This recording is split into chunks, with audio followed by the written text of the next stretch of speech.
మోకాల నొప్పులకు ఎటువంటి సర్జరీ లేకుండా ఎపియాన్ పెయిన్ క్లినిక్ అందిస్తున్న అత్యాధునిక చికిత్స.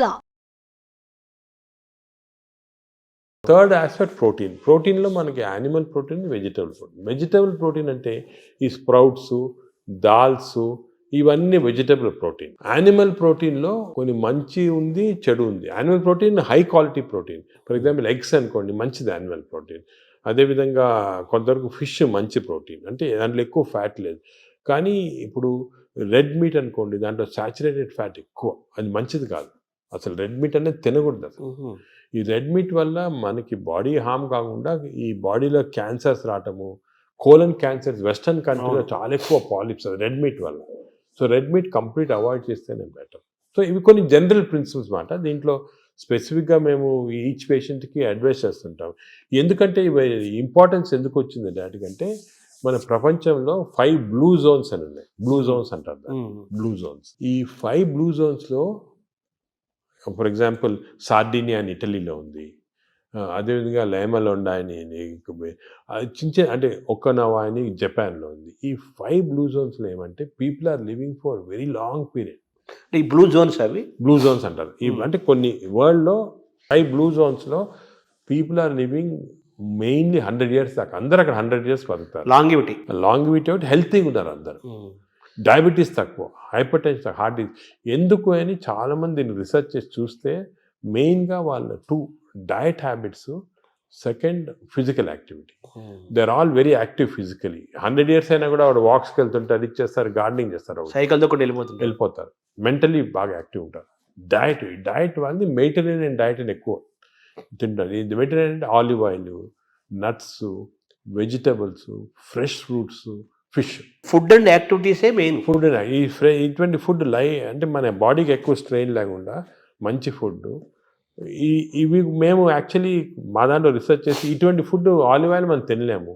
దెన్ ఇవి కన్వర్టెడ్ ఇటు ఇండో మెడిటరేనియన్ డయట్. మా వెబ్సైట్లో దొరుకుతుంది, మీకు 400 రెసిపీస్ ఉన్నాయి. అంటే మెడిటరేనియన్ దోశ ఎలా చేయాలా, మెడిటరేనియన్ ఇడ్లీ ఎలా ఉంటుంది, వేరేగా ఉంటుంది మన దాంట్లో. మన ఇడ్లీ అనుకోండి రిఫైన్డ్ కార్బోహైడ్రేట్, అది తింటే గ్లూకోజ్ తక్కువ ఇంక్రీజ్, మంచిదిగా. మెడిటరేనియన్ ఇడ్లీ తింటే అలా కాదు, స్లోగా డైజెస్ట్ అయ్యి బాడీకి మంచిది. సో ఏమంటే అంటే మామూలుగా అందరికి ఉండే నోషన్ ఏంటంటే తొందరగా అరిగేది మంచి ఫుడ్ అని, తర్వాత మన బాడీ చాలా బాగా పనిచేస్తుంది అని ఫీలింగ్ లో ఉంటారు. తప్పు అదే ఐ వాంట్ యూనోటి. అసలు అరుగుదల స్లోగా అరిగేది మంచిది. Body has to work for digestion. బాడీలో స్లోగా గ్లూకోజ్ రావాలా. పేషెంట్స్కే మనకి వి వాంట్ క్విక్ డైజెషన్ ఉంటుంది. మన నార్మల్ పీపుల్కి అది మంచిది కాదు. సార్ ఈ ప్రోటీన్ గురించి మీరు చెప్పారు కదా, ఫిష్, ఎగ్స్ ఇవి చెప్పారు. ఇదంతా నాన్ వెజిటేరియన్ వాళ్ళకి ఎక్కడ నుంచి? వెజిటేరియన్ వాళ్ళకి ప్రోటీన్స్ చాలా. అసలు వెజిటేరియన్ ప్రోటీన్ మంచి ప్రోటీను, దాల్, స్ప్రౌట్స్, ఆల్ లెంటిల్స్లో ప్రోటీన్స్ ఉంటాయి. బీన్స్, ఇటువంటి దాంట్లో కూడా పెసర మంచిది. ఇప్పుడు దోశ బదులు పెసరట్టు తినండి, మంచిది. మన పెసరట్టు మంచిది చాలా. మీరు ఒక 2 రోజులు దోశలు, ఇడ్లీలు ఆపేసి పెసరట్టు తినండి, మంచిది చాలా. పెసరట్టు మన ట్రెడిషనల్గా చూడండి, పెసరట్టు, కోకోనట్ చట్నీ, సాంబారు, అల్లం పచ్చి, ఇవన్నీ మంచి, అసలు హెల్తీ. అలా తిన్నాం అనుకోండి మనకి మంచి హెల్త్కి మంచిది. సో ఈ western breakfast, toast, butter, egg అన్న బదులు ఇవి మంచి మాట. అంటే మామూలుగా ఈ ప్రపంచం పెద్దది, ఒక్కొక్క ప్రాంతంలో ఒక రకమైన శీతోష్ణ, అంటే చలి శీతోష్ణ పరిస్థితుల్లో ఒక్కో ప్రాంతానికి ఒక్కో రకంగా ఉంటాయి, జీన్స్ ఒక్కో రకంగా ఉంటాయి. దీన్ని స్టడీ చేసి కొన్ని 100,000 సంవత్సరాల క్రితమే ఆయా ప్రాంతాలకి ఈ ఆహారం మన వాళ్ళు డిసైడ్ చేశారు. 100 ఏళ్ల నుంచి మనం అవే ఫాలో అవుతున్నాము కదా.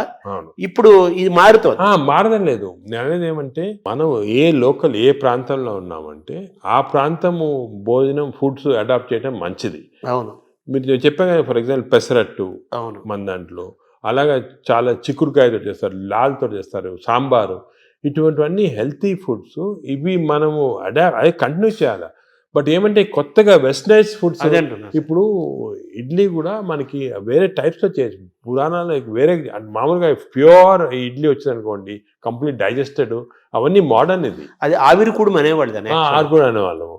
అలాగే ఇప్పుడు మనము ఆపం తీసుకోండి, ఆపం కూడా బాగా స్టీమ్డ్, అది మంచి ఇది. అది కేరళ వాడు ఎక్కువ తింటారు, అది తింటారు మన దగ్గర కూడా. సో ఇటువంటివన్నీ ఒరిజినల్ డైట్స్ అని మనం ఫాలో అయ్యి, ఈ కొత్త అడిషన్స్ వచ్చాయి చూడండి, అవి మంచిది కాదు. మన ఏ రీజన్లో ఉంటే ఆ ఆహారం తింటాం. కేరళ అనుకోండి, ఆ కేరళ వాళ్ళు తిన్న ఆహారం అది మంచిది లోకల్గా. వాళ్ళకి ఎక్కడ గ్రో అయిన ఆహారం తింటే అది చాలా మంచిది. మన వెస్టర్నైజ్ డైట్స్ వచ్చి చాలా ఇచ్చేస్తుంది. ఈ వెస్టర్నైజ్ డైట్స్ కూడా మన డైట్స్కి అడాప్ట్ చేసుకోవాలి. అవి తింటే కూడా మనం ప్యూర్ వెస్టర్నైజ్డ్ మెడిటరేనియన్ డైట్ మనం తినలేము. మన దానికి అడాప్ట్ చేసుకొని తింటే మనకి మంచిది. మన దోశలు వాళ్ళు తింటున్నారు, వాళ్ళ బర్గర్లు పిజ్జాలు మనం తింటున్నాం. మన అదే మిస్టేక్. ఇప్పుడు మామూలుగా నేను విన్నాను, ఎవరో చెప్పగా విన్నాను, ఈ బ్యాక్టీరియా మైక్రోబయోమ్ ఇంపార్టెంట్ అని చెప్పారు కదా మీరు. ఈ క్రమంలో అసలు మన బ్యాక్టీరియా ఆల్మోస్ట్ మనం కోల్పోయి యూరోపియన్ బ్యాక్టీరియా వచ్చేసింది అంటున్నారు మనలోకి. అది కరెక్ట్. అంటే స్లోగా ఈ వెస్టర్నైజేషన్ వల్ల మన మంచి బ్యాక్టీరియా ఉంది, అది పోయి బ్యాడ్ బ్యాక్టీరియా వచ్చి ఓవర్టేక్ చేస్తూ ఉంది. సో మనం ఇప్పుడు అగైన్ దీని గురించి కూడా మేము చాలా రీసెర్చ్ చేస్తున్నాము. We are studying bacteria in different people in different places. మన కుంభమేళా జరిగింది, దాంట్లో చాలా బ్యాక్టీరియల్ స్టడీస్ చేసాము. అలాగే వీఆర్ డన్ మంచి రిజల్ట్స్ పబ్లిష్ చేస్తున్నాం. ఇప్పుడు నేను ప్రకారం మన బ్యాక్టీరియా, మన న్యాచురల్ బ్యాక్టీరియా, మన దేశంలో ఉన్న బ్యాక్టీరియా, మన ప్రాంతాల్లో ఉన్న మంచి బ్యాక్టీరియా, అవి ప్రిజర్వ్ చేసుకోవాలి. అవి చేయడానికి కొన్ని టెక్నిక్స్, కొన్ని మెథడ్స్ అవి ఉన్నాయి. అవి మేము ఇప్పుడు ఇంకోటి ఏం చేస్తున్నామంటే రీసెర్చ్, ఈ ఎక్స్టెన్సివ్ బ్యాక్టీరియా రీసెర్చ్ చేసిన తర్వాత ఏవి మంచి బ్యాక్టీరియా, ఏ చెడ్డి బ్యాక్టీరియా అని కనుక్కున్న తర్వాత ఈ బ్యాక్టీరియా అనేది మన స్టూల్స్లో ఉంటాయి, కష్టం వేయటం, థెరపీలు ఏమి.